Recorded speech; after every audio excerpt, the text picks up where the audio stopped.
Hello and welcome back to Latveria Library, where I go over some of my favorite moments and stories in comic books. Today I want to talk about one of the saddest moments in comic book history, at least for me. The death of Captain America. But not just that, also how it affected the heroes of Earth and those closest to him. So like, subscribe, and share if you enjoy the video, and let's get into it. Steve Rogers is arguably one of the best superheroes ever created. He's one of those characters you always hear about that inspires the other heroes around him to be the best they can. He's a beacon of hope for not just America, but all the people of Earth. A leader that can rally almost anybody to him with 2 words. But because of how perfect he appears to most, we sometimes forget that he's human, just like the rest of us. Constantly questioning if he's doing the right thing, if he could have saved more people, or if he's even on the right side. That's when the people around him come in, and in my opinion, are just as important to the Captain America comics as Steve himself. Falcon, Bucky, and Sharon Carter. They are always there to reassure and support him no matter what. Especially after going against the will of the majority and the government to oppose the Superhuman Registration Act, rallying many of the heroes of Earth behind him, causing a civil war between the ones for the Registration Act and the ones against it, making him public enemy number 1, which was a decision he never regretted. The only thing he did regret was the bloodshed, pitting friends and allies against each other, which inevitably caused him to turn himself in, opting to fight the Registration Act from the inside. But he never got that chance. Day 1 of Steve's trial, they walked him through a crowd of cameras and citizens he had saved 100 times. Citizens who loved him, now holding signs that say traitor, ready to crucify that very man. They were trying to make an example out of him, showed that not even Captain America is above the law. Though, there were some in the crowd that hadn't forgotten what he had done for them, ones that couldn't bear to see him behind bars. Sharon Carter, Bucky, and ex-SHIELD director Nick Fury had devised a plan to rescue their friend, figuring there would be enough chaos to slip in and out. But little did they know, an old enemy thought dead would be throwing a wrench in that plan.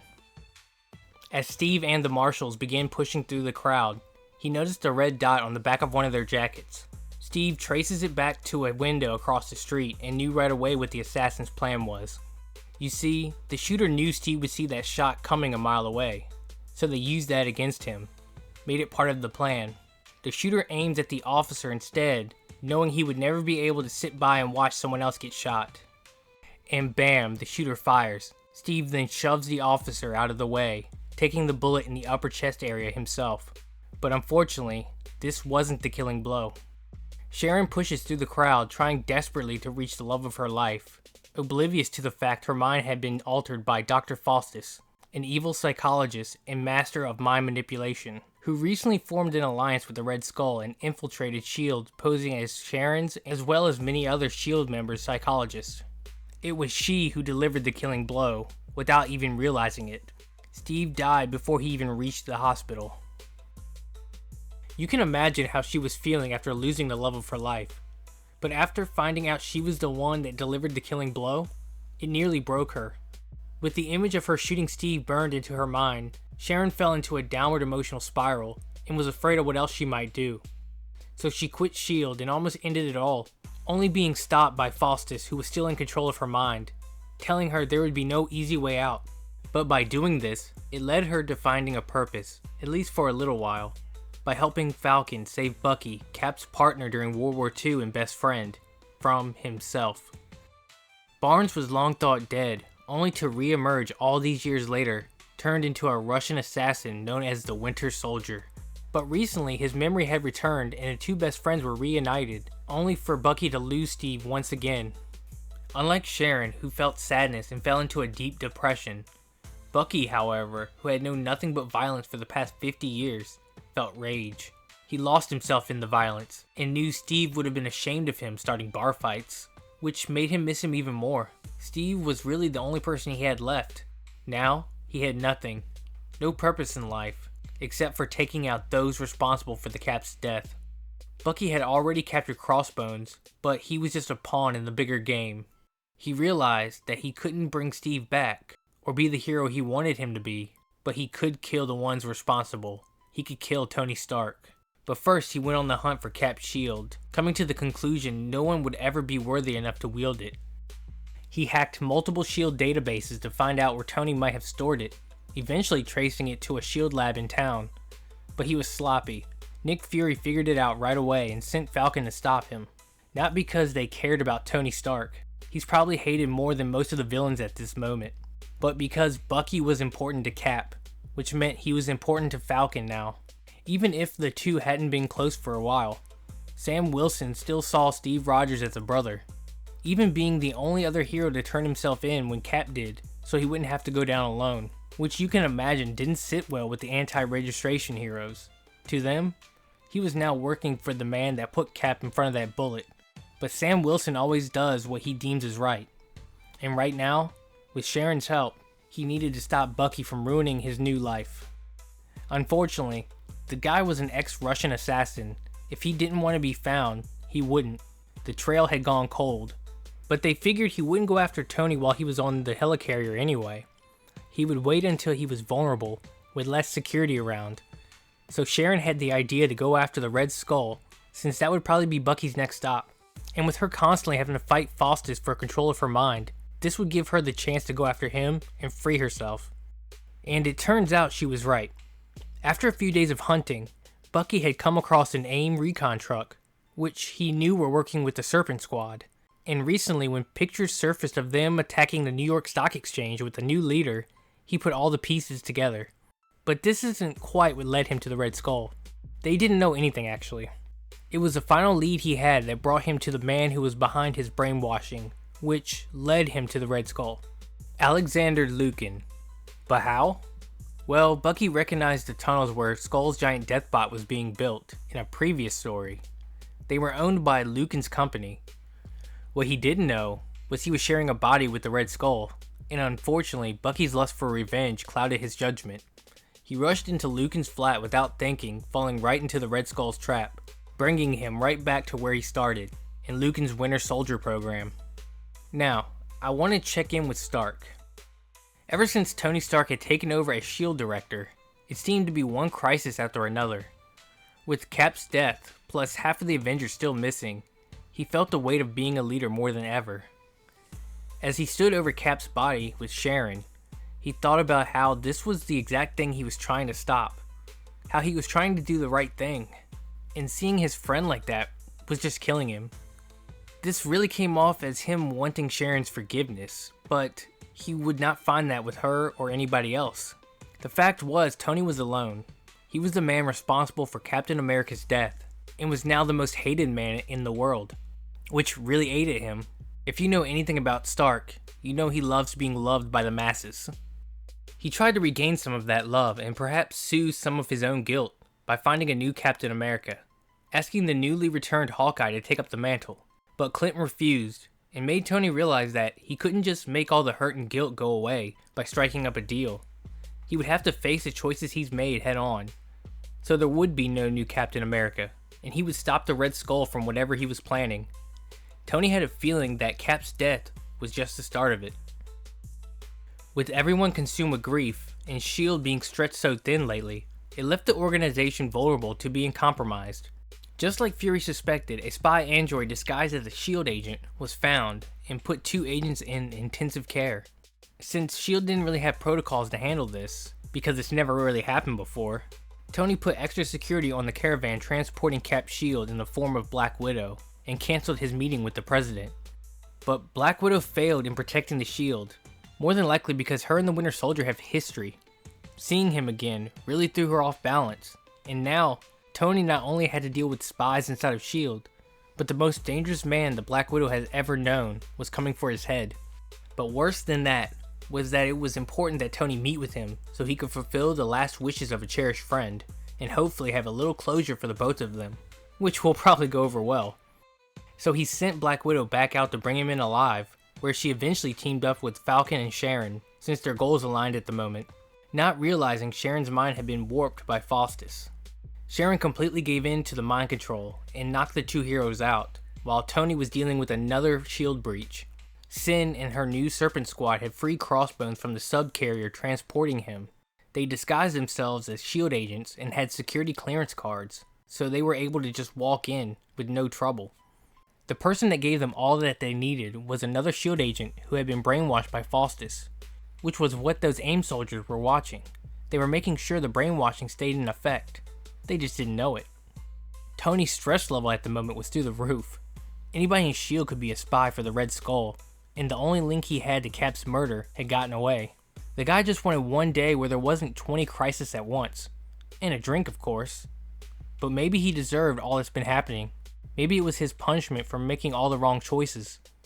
But depending on how you look at it, there was a little good news. Tony couldn't shake the feeling he was missing something, so he decided to review the tape of Cap's assassination again, and was able to see something he missed before. Sharon Carter delivering the killing blow. He quickly tried to warn Natasha and Sam, but was unfortunately too late, as we already know. Meanwhile, Faustus has been using every kind of brainwashing tactic on Bucky he could think of, but unlike last time, he was able to fight it off with ease. Faustus vowed to break him over and over again until the mind manipulation took effect. Unfortunately for him, with the help of Sharon, who had fought off her mind control for a short time, he was able to escape and was immediately arrested by Sam and Natasha, who with the help of Red Wing and some AIM goons had found and broken into Faustus' hideout to rescue Sharon, who unfortunately wasn't able to escape herself. The Winter Soldier was now right where he wanted to be, and it didn't take him long to break free of his cuffs, all while taking out 6 agents. Natasha was the first one to discover the downed agents, and quickly warned Stark. He then put the base on high alert and tells all the agents to refrain from using lethal force, as he suits up to join in on the hunt. But the thing was, Tony wasn't the hunter, he was the prey. Bucky appears from above, catching Tony off guard. A fight then ensues as Stark tries to reason with him, but Bucky was too blinded by his hatred to listen. They eventually ended up in a stalemate, which gave Tony the chance to finally say what he needed to say to him. Remember earlier on, I alluded to Tony fulfilling the last wish of a good friend.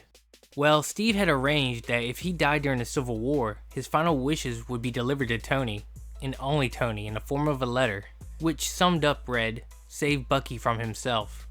Stark had probably read this letter over 100 times as he contemplated how he could honor his friend's wishes. The answer he kept coming to was probably insane, but it could give Barnes a purpose and keep him from going back to that dark place of nothing but violence and bloodshed. Stark hands him the letter and suggests that they put their differences aside and make Steve proud by uncovering whatever the Red Skull was planning, not as the Winter Soldier, but as Captain America. Bucky agreed on the condition he could work on his own. He didn't want to be registered, which Stark agreed to, but would have to keep it all a secret. He couldn't let it be known that he knew who the new Captain America was. He just hoped he was making the right choice this time. Now, although there was a new Captain America, it was far from time to be celebrating.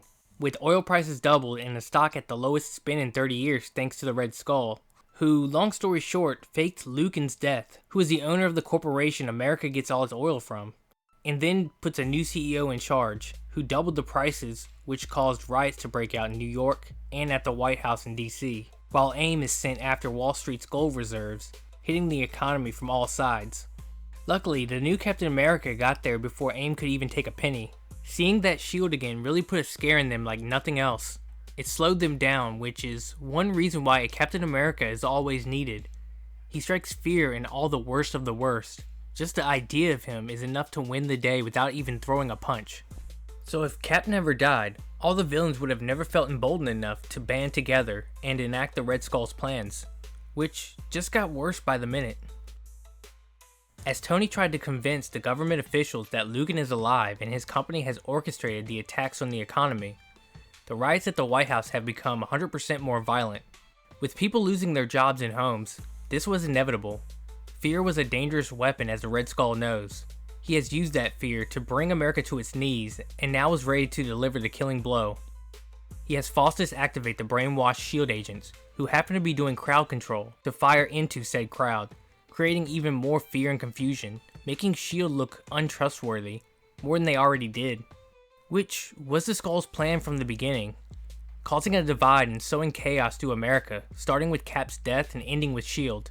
Now, with the American people distrustful of their institutions and scared, they needed someone to look to for hope. which the Red Skull gave them in the form of an easily bought senator, promising to fix all the problems that people face as the new president and replacing the military, FBI, and police with Hydra. Bucky felt way in over his head. He was only one man. How would he be able to hold back all this chaos by himself? Where were the Avengers? Well, they were playing cards. After the death of Cap, it felt like they lost more than a good friend. They lost their drive to be heroes, with most too busy moping around feeling sorry for themselves or fighting amongst each other.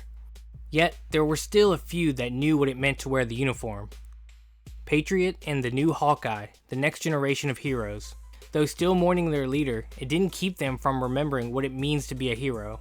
The two opted to do better than their seniors, the ones they were supposed to be looking up to, and go out and keep helping whoever they could. Now, maybe you could argue the others just needed closure. Most didn't even believe Steve was actually dead, especially Wolverine, who had known the man the longest besides Bucky. And since he knew the man better than most, he knew he wasn't easy to kill. So he goes on the hunt to find the truth for him and the rest of the heroes in hiding, asking all of Cap's closest friends, but always getting the same answers. That it was the death of Captain America. They saw it with their own eyes. Logan still didn't believe it, not until he saw the body for himself. He's able to talk Doctor Strange into helping him sneak on board the S.H.I.E.L.D. helicarrier with a little magic, and Daredevil to go with him. His super senses would come in handy in identifying the body. At least that's what he told Matt. The real reason was to use him as a human lie detector. Logan wanted to question Crossbones before checking out Steve's body. But he wasn't able to get much. It would seem his memories had been wiped. The only thing he could remember was that it wasn't him that delivered the killing blow, which Matt determined to unfortunately be the truth. Now there was only one thing left. Logan entered the room where Steve's body was being kept, and with one sniff he knew it to be true.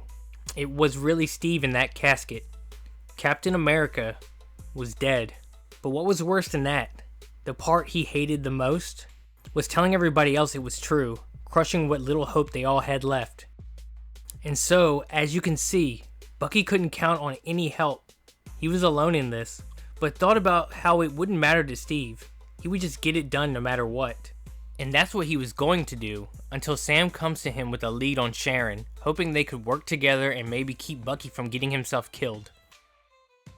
After hours on the road, Sam's lead led to an old factory in the middle of nowhere that was known as one of Faust's hideouts. The only question was, is Sharon in there? Which she wasn't, but Armanzola was, which meant this warehouse was important. So the two then fight their way through an army of AIM soldiers, and for the first time in a while, things felt right. As Bucky watched Falcon work, he couldn't help but think of Steve and the good old days with the invaders. He could feel that influence Steve had on Sam, and realized he really didn't want to let this man down. Bucky wanted to show Sam that he could and would live up to the shield. The heroes made it through the army of AIM soldiers, and find Armanzola surrounded by even more AIM soldiers. Bucky does his best to hold them off as Falcon chases after Zola, but Sam wasn't quite fast enough. Zola makes it to his computer, presses a red failsafe button, triggering a massive explosion and destroying whatever they were working on. The two heroes barely escape with their lives with even more questions than answers. What could have been so important that the Red Skull would want to hide it this badly? Plus, they weren't any closer to finding Sharon as they hoped. The next night while training, the two get a call from Natasha telling them to turn on the news. To their shock, they saw a new Captain America addressing a crowd of people and endorsing the Skull's new senator plant. He was telling them the senator was the only one that could save America. But who was this other Cap? Well, it was William Burnside, back from the dead. He was the Captain America in the 1950s and even found some form of a super soldier serum, but it unfortunately drove him mad, and eventually he had to be put down by the government. Now it would seem he's been revived and brainwashed by Fawcett into thinking he's the real Steve Rogers. Of course, the two heroes were stunned by this. The imposter even sounded like Steve, but also they saw an opportunity. It was pretty obvious the two were working for the Red Skull, so now Bucky and Sam had a link that could potentially lead them right to Skull and hopefully Sharon.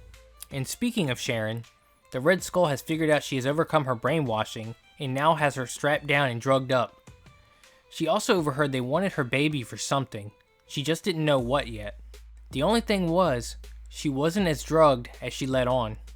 Sharon has slipped out of her restraints and was just waiting for the feeling to come back into her hands. When they did, she catches the doctor and Sin, who was healing from a fight with the new Cap, off guard, knocking the doctor out and taking Sin hostage at knife point.